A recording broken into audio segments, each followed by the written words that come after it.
Welcome back. I'm Dr. Ben Britton. This is the Introduction to Electron Backscatter Diffraction. We are on section 4 of the lecture, where we're going to look at pattern indexing. And so by this, we're going to hopefully work out perhaps which crystal planes are present and what the orientation and or phase of our crystal is.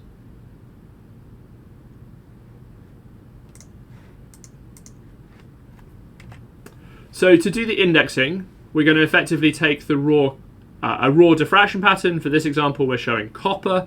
In this raw diffraction pattern, we're then going to use what's called the Hopf transform, which effectively changes these bands of high intensity into points of high intensity. We can relate the points back to the bands through the inverse transform. But at this point, we now have all the crystal planes identified through the Hopf transform. Then we're going to look at the relationship between the planes, i.e. the interplanar angles, and that enables us to work out which plane is which. If we know what the crystal planes are, we can describe this with a consistent set of indices for our crystal planes. And with that, we can relate that to a reference crystal, and we can tell us, therefore, how we rotate from the reference to the test to give us the crystal orientation. In an experiment, we will do this multiple times. In fact, we can do this multiple times per second, and we'll see how this works in practice. So the EBSD method, the reason why it's quite so successful is we have a highly automated, robust method to index diffraction patterns and determine crystallographic orientations in a highly automated and integrated manner in a scanning electron microscope. So this process of peak identification, it uses the Hopf or radon transform. In real space, you effectively have the X and Y positions on your detector. But if you have a band of raised intensity, if you sample, and a simple way to think of this is to effectively consider the integration. If I just look at the pointer. So effectively, if I draw a line perpendicular to my band, and I effectively sum along this line, what I will get is the center of this. So I'll get a bright spot where I'll get all of these points summing. If we sample slightly off angle, so a slightly different angle of effectively theta, what we can see effectively is that this peak will spread. So instead of being a point, it will spread, and so we'll be off by an angle theta. The band itself is described effectively as a distance from the center, and that is effectively our position rho. And so that's our position rho that's along the y-axis, theta along this axis. And so that enables us to transform a line of raised intensity to a point, and computers are very good at finding maxima amongst this range of information. So one of the important points, or one of the important aspects of this, is just to note that when this transform occurs, typically to get the rho resolution that you've got, you will do a resize on the raw captured image. So this is just important to note. Although you may be capturing, for instance, at 1:1 binning, the software is immediately binning this down to, say for this example, 0 to 240 pixels, prior to the transform. So broadly, the higher pixel resolution is simply just enabling you to access more dose or counting more electrons per pixel. It does not necessarily, through the Hopf transform, give you an increase in the angular resolution. The specific difference is if you're doing advanced pattern analysis methods, occasionally we will want to run this at higher resolutions. But very broadly, check the Hopf resolution that you're using, and that may limit what you consider to be important in the pattern resolution that you're going to use for your indexing steps in this. So if you've got the Hopf transform to work, you can now see that these points correspond to specific bands. We would like to know how we work out the location of those. A method to do this is effectively we convolute with what's called a butterfly transformation mask. We say we know we have a peak of dark, bright, dark with this characteristic sort of butterfly morphology. And so if we do a convolution of this, it increases the signal to noise for the features that we imagine to be present, and this enables us to find the peaks relatively quickly and robustly. And notice we're indexing many, many peaks in this problem. Typically we'll index between 8 and 10 bands per diffraction pattern for an unambiguous solution. The important aspect of band indexing is that we're looking for what remains independent of crystal orientation. And what remains independent of crystal orientation, if I rotate, what you can see is that independent of crystal orientation, what is remaining invariant is effectively that this angle between the crystal plane normal for the 100 types in this cube, that remains to be 90 degrees no matter how I choose the orientation of this crystal. And we can see that is shared if we put in this axis, that we can see that again this is now 90 degrees between that one, it's 90 degrees between that one. And if I, for instance, looked at the 110 type plane, I should change colour to make it a bit more obvious. But if I looked effectively at this plane that's in my crystal, my 110 type plane, we can see that this is now 45 degrees between those two planes, no matter the orientation of the crystal.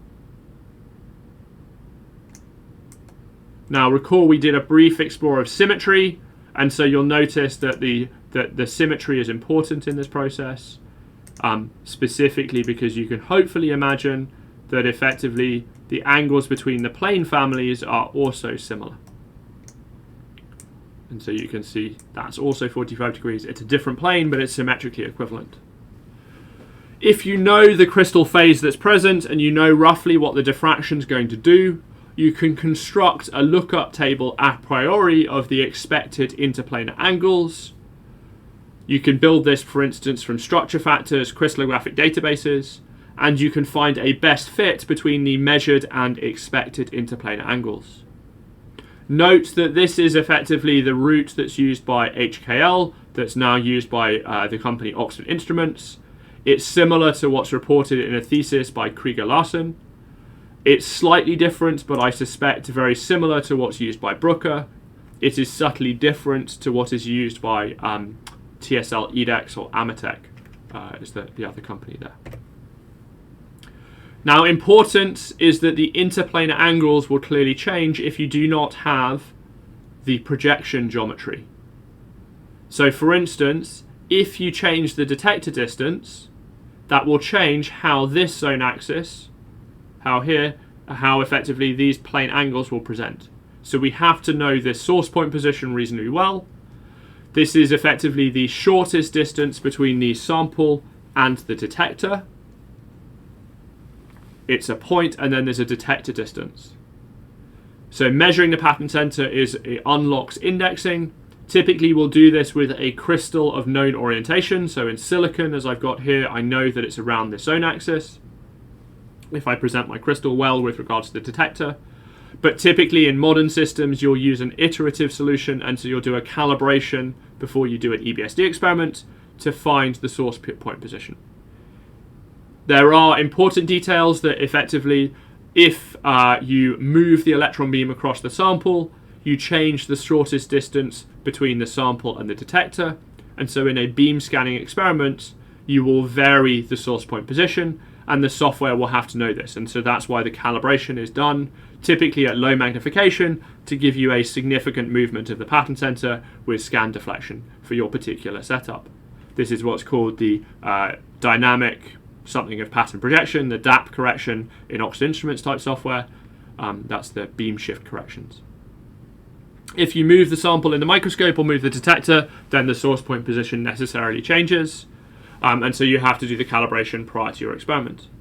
The other method you can use to calibrate or to check things is you can effectively move the detector progressively backwards, and by ray tracing you can find the point that doesn't move. That's the source point position. Once you've got the source point position and you've got the interplanar angles, you can then do the lookup table and you can identify the characteristic planes. And so here in my copper example, I've labeled the characteristic planes. And then I just need to choose a consistent index So for instance, I can pick this to be, say, a 100 plane rather than a member of the family, and from that I can work out how all the different other planes are indexed with respect to those lattice vectors. This is relatively easy to do once you've got it set up. The software will do it automatically for you. It's tricky, but you only have to write the algorithm once, and generally speaking, the majority of you are going to use someone else's algorithm to do this for you. Once you've indexed the crystallographic planes, specifically to individual planes rather than families, you then relate this index to the object in the microscope, and we'll see why that's important in a moment. So at this point, we can have an input diffraction pattern. We can effectively identify the crystal planes, and so in this example, in this open source method, so within Astra EBSD, a toolkit we've made, we can do this through open source, and we can see effectively how we do the radon transform.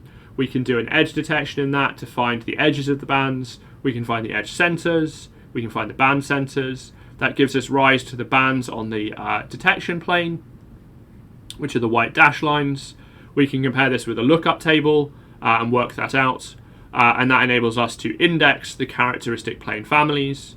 And in this hexagonal close-packed example, we can then characterize, for instance, that this is the basal plane. And if we know the orientation of the setup, so the detector with respect to the sample, we can therefore plot, and hopefully you can see that this basal plane, the plane normal is over here. We can see the inscription of that basal plane is that red plane that's presented there. And so as I effectively, if I rotated the crystal about the c-axis, this line would stay put, but these features would move across the screen. If I tilted the c-axis, this band would move up or down, depending on the tilt that you use. So the challenge that sort of follows is setting up some conventions to know how this orientation with respect to the detector relates to the experiment, i.e. how the sample is presented in the microscope. One aspect that we have to just be slightly careful about is that due to symmetry in the crystal, there will be equivalent orientations. So for instance, there are 24 equivalent orientations because of the highly symmetric nature. If you go to hexagonal, there are 12 symmetric orientations. As you reduce the symmetry of the crystal, there will effectively be a reduction in the different symmetry operators. They are written down, the symmetry operators are well described in the literature. They're found in Cox, Tomei and Wenk's book, for instance. They're also encoded within MTech. This is a relatively tractable problem, just be careful about it. The other aspect of the symmetrically equivalent orientations, we'll see this a bit later, but as we describe orientations often through what's called Euler space, through rotation matrices that have sines and cosines, there are of course periodic functions in that. So there are symmetry operators within the functions to describe this. So just be slightly careful. I flagged this as just a be careful. It's not too much to worry about. So if we've got effectively our test orientation, so this is our sort of test orientation, we can describe that with regards to a reference orientation, and specifically we can take a rotation matrix that rotates the object with respect to the origin to go from our reference to our test. That is constructing our rotation matrix. Now, when we do this in practice, we do this through 3 operations, and you'll see those in a second, but we do a rotation about the z-axis, the new x-axis, and the new z-axis through what we call the Euler angle set. We have to be just careful about this. So this describes one method, so we can rotate effectively about the z-axis by, say, 45 degrees. So if we do that, it moves our x-axis to x prime. We can then rotate about the x-axis to then move our crystal, so that will rotate our z-axis away, and it will move our y-axis upwards, and then we could rotate about that new z-axis. And so this is effectively the z-x-z Bunger notation that's describing the rotation series for the Euler angles that are used in EBSD maths. Specifically, this is a cartoon of our crystal with specific Euler angles. We describe them in terms of phi 1, phi, and phi 2.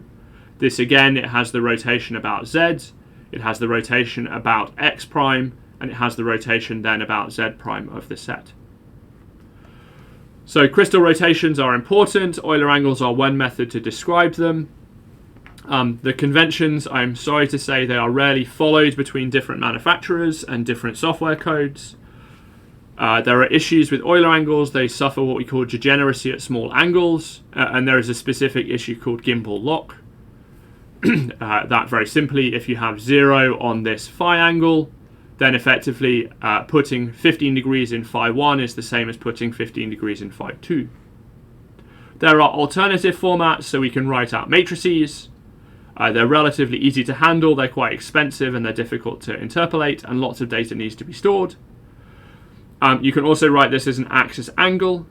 The axis angle is very useful. So if I just take an object in terms of this, an axis angle, you have the rotation axis, you have an angle about that rotation. This highlights that effectively to describe any orientation, there are 3 degrees of freedom. There is the angle, which is 1, and the axis in 3 dimensions, formally that is the axis direction, would have 3 coordinates for the axis direction. But if it's a unit vector, it will have effectively only one of those will be fixed. The length of the vector will be fixed, and so therefore there are 2 degrees of freedom for the axis, 1 degree of freedom for the angle, and so effectively there are, as we can see, 3 degrees of freedom for an orientation or a misorientation. That fits that there are 3 different Euler angles that can be used to describe the object. This can also be written quaternions, mathematically elegant and very important in the computational aspects, and there are also methods to describe this in Rodriguez vectors. These are well described on Wikipedia and well described in a few other places.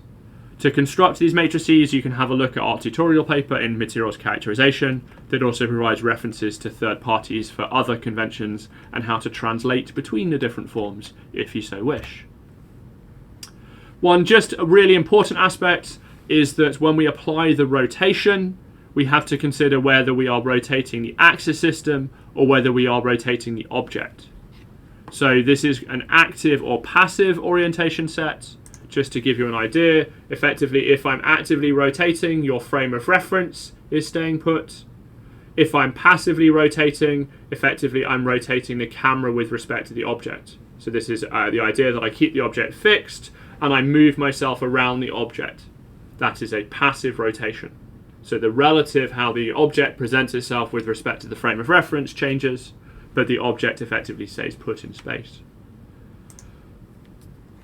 In EBSD, we tend to use passive rotations historically for lots of reasons, and so we have to just be careful about how we write this down of what we want to do for our different operators.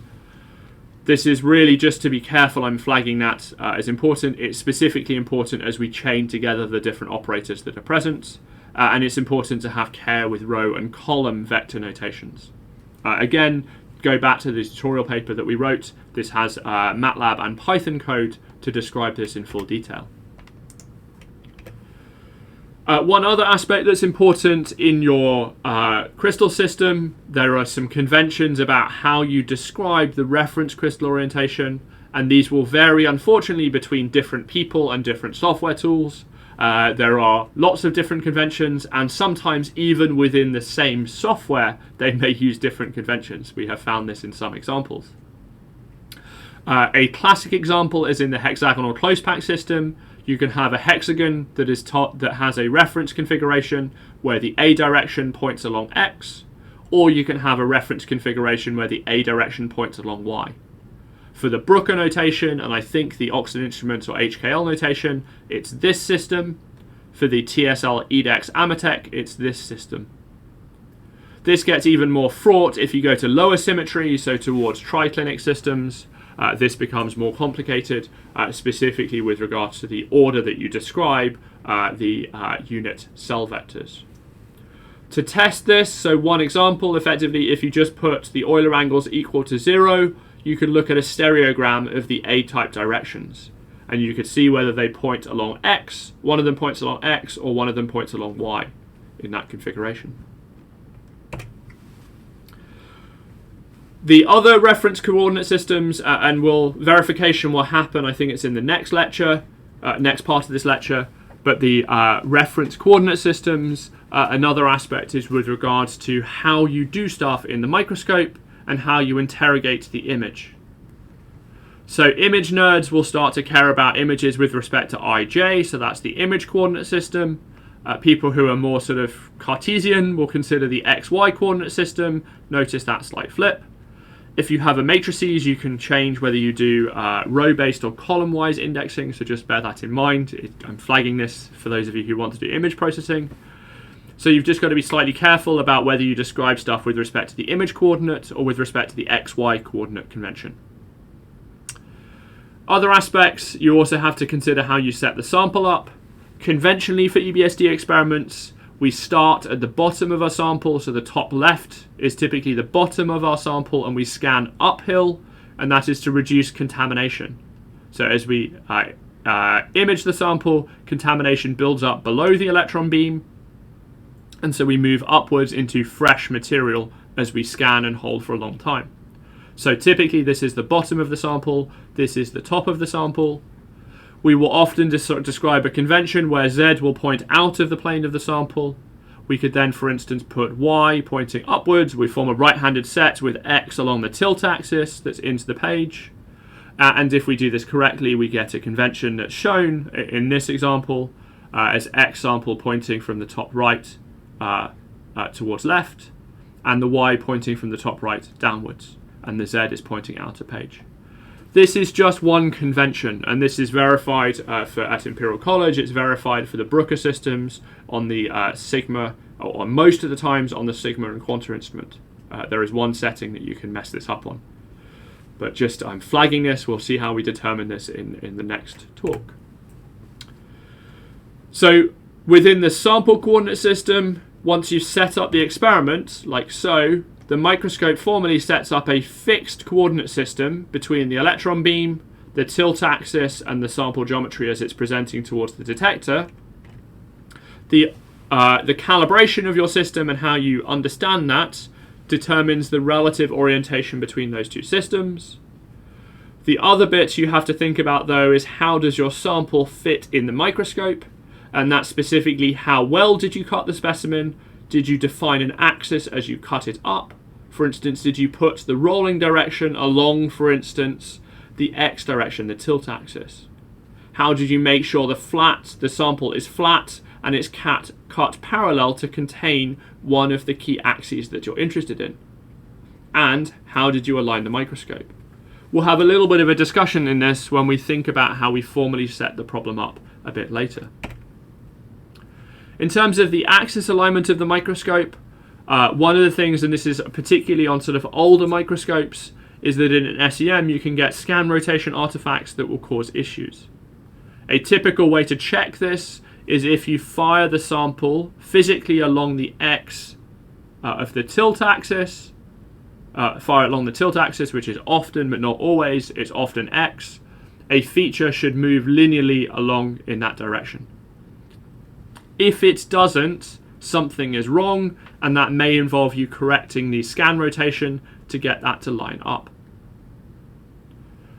Note that in some microscopes, if you change the working distance of the sample and the system is not set up to fix for that, it may change the scan rotation, so you may have to adjust this.